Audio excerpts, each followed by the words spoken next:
ناظرین السلام علیکم۔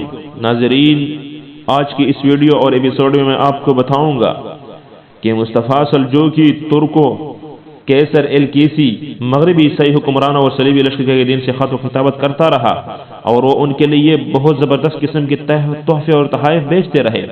انہوں نے قیمتی جوڑوں اور سونے چاندی کے ساز و سامان سے سجے ہوئے عربی گھوڑے ان کی خدمت میں پیش کر دی، اور مصطفیٰ کی خواہش تھی کہ وہ کچھ دیر پہلے جو بیت المقدس کو انہوں نے سلجوقی سے چینا تھا بدستور اپنے پاس رکھے، مگر صلیبیوں نے اس کی خواہش کو دوبارہ حقارہ سے مسترد کر دیا۔ سقوط القدس۔ آخرکار عیسائی لشکر سمندر کے ساتھ سفر کرتے ہوئے رملہ سے ہو کر 6 جون 1099 کو القدس پہنچ گئے، جہاں مصطفیٰ کا نائب افتخار الدولہ انتظام سنبھالے ہوئے تھا۔ یہاں تک پہنچتے پہنچتے 3 لاکھ صلیبیوں میں سے صرف 50,000 افراد رہ گئے تھے۔ اگر مسلمان اتحاد اور اتفاق سے کام لیتے تو اس لشکر کو شکست دینا کچھ مشکل نہ تھا، مگر افسوس کہ القدس کے محصورین کے لیے شام سے لے کر بغداد تک کہیں سے کوئی مدد نہ پہنچی، اور تاریخ کا وہ دردناک ترین دن آ کر رہا جب صلیبیوں نے 42 دن کے محاصرے کے بعد بیت المقدس پر قبضہ کر لیا اور وہاں خون کی ندیاں بہا دی۔ فرانسیسی مورخ میشو کے بقول صلیبیوں نے ایسے تعصب کا ثبوت دیا جس کی مثال نہیں ملتی۔ عربوں کو اونچے اونچے برجوں اور مکانوں کے چھتوں سے گرایا گیا، آگ میں زندہ جلایا گیا، گھروں سے نکال کر میدانوں میں جانوروں کی طرح گھسیٹا گیا۔ صلیبی جنگوں مسلمانوں کو مقتول مسلمانوں کی لاشوں پر لے جا کر قتل کرتے کئی ہفتوں تک قتل عام کا یہ سلسلہ جاری رہا۔ 70,000 سے زائد مسلمان صرف مسجد اقصی میں تہ کیے گئے اور ان کے سخت ظلم و زیادتی کی گئی۔ گلیوں اور گھروں میں مسلمانوں کو قتل عام کیا گیا۔ یروشلم میں شکست خوردہ مسلمانوں کے لیے کوئی جگہ نہیں تھی۔ نیز وہ کہتا ہے جب عیسائی مسجد عمر پر قابض ہوئے جہاں مسلمانوں نے تھوڑی دیر کے لیے پناہ لی تھی تو خون ریزی اور قتل عام کا منظر دہرایا گیا۔ سوار اور پیادہ صلیبی مسجد میں گھس کر مسلمانوں میں گڈ مڈ ہو گئے۔ اس ہیبتناک ہنگامے میں یہ گرویزیری اور رونا دھونا شروع ہوا اور موت کی چیخ و پکار کی سوا کچھ سنائی نہیں دیتا تھا۔ فاتحین بھاگنے کی کوشش کرنے والوں کا تعاقب کر کے لاشوں کے ڈیروں پامال کر رہے تھے۔ ریمین ڈیڈ انگلیس کا چشم دید بیان ہے کہ مسجد کے اندر اور شہر میں مقتولین کا بہتا ہوا خون ہمارے گھوڑوں کے لگاموں تک پہنچ گیا تھا۔ اتنا بڑا مورخ کہہ رہا ہے کہ اتنا زیادہ خون اس نے بہایا تھا اور اتنی بڑی انہوں نے اس تعریف میں مبالغہ کر دی کہ اتنا مسلمانوں کو انہوں نے شہید کیا تھا اور ان کا خون بہایا گیا تھا۔ ہمارے لوگ بچوں کے ٹکڑے کر رہے تھے، جوانوں اور بوڑھوں کو قتل کر رہے تھے، کسی جاندار کو زندہ نہیں چھوڑتے تھے۔ جلد فارغ ہونے کے لیے ایک ہی رسی میں کئی افراد کو لٹکاتے رہتے تھے۔ شہر کے راستوں میں خون کے دریا بہہ رہے تھے، چاروں طرف لاشیں پھیلی ہوئی تھی۔ بیت المقدس کے راستوں اور ہر جگہ پر سروں اور ہاتھ پیروں کے انبار لگے ہوئے تھے، مگر جو کچھ وقوع پذیر ہوا اس کے مقابلے میں یہ بہت کم ہے۔ ہیکل سلیمانی میں اس قدر خون بہا کہ اس میں لاشیں تیرتے پھرتی تھی۔ سقوط القدس 23 شعبان 492 25 جولائی 1099 کو ہوا۔ عیسائی کمانڈروں نے اس کے بعد پوپ کو خوشخبری کا پیغام بھجوایا اور اس میں لکھا اگر آپ دشمنوں کے ساتھ ہمارا سلوک معلوم کرنا چاہتے ہیں تو مختصر اتنا لکھ دینا کافی ہے کہ ہمارے سپاہی سلیمان علیہ السلام کی عبادت گاہ مسجد عمر میں داخل ہوئے تو ان کے گھٹنوں تک مسلمانوں کا خون تھا، مگر یہ قتل عام 20 صلیبوں کے غیر غضب کو سر نہ کر سکا۔ تیسرے دن صلیبی قائدین نے ایک مجلس مشاورت منعقد کر کے فیصلہ کیا کہ یروشلم کے تمام باقی ماندہ مسلمانوں اور یہودوں کو بھی قتل کر دیا جائے، تمام مسلمانوں اور یہودیوں کو قتل کر دیا جائے۔ چنانچہ مزید ایک ہفتے تک مقامی باشندوں کو چن چن کر موت کی گھاٹ اتارا گیا۔ ایک چشمدید شاہد البرٹ ڈے ایکس کے بیان کے مطابق نہ صرف محلوں، مسجدوں اور گلیوں میں لاشوں بکھرے ہوئے تھے بلکہ ویران مقامات پر بھی ان کے انبار لگے رہتے تھے۔ یہ بھی ایک مورخ ہے جو لکھ رہا ہے 70,000 سے زائد مسلمانوں کی مظلومانہ شہادت اور قبل اول کو کفار کے مقابلے کفار کے قبضے سے عالم اسلام کے صف ماتم بچ گئی، یعنی صف ماتم بچ گئی، اور شعراء نے اشک انگیز مرثیے کہے۔ دمشق کے قاضی نے خلیفہ بغداد کے دربار میں اپنے دہاڑی نوچ ڈالی اور تمام حاضرین دربار زار و قطار روئے، مگر یہ نالا و شیوم بے فائدہ تھا۔ اس حادثے نے مسلم حکمرانوں کو وقتی طور پر جھنجھوڑتے تو صحیح، مگر وہ وقتی جوش و خروش کے بعد پھر ٹھنڈے پڑ گئے، عملی طور پر کچھ کہنے سے گریزاں رہے۔ دربار خلافت بغداد نے سلطنت برقیارک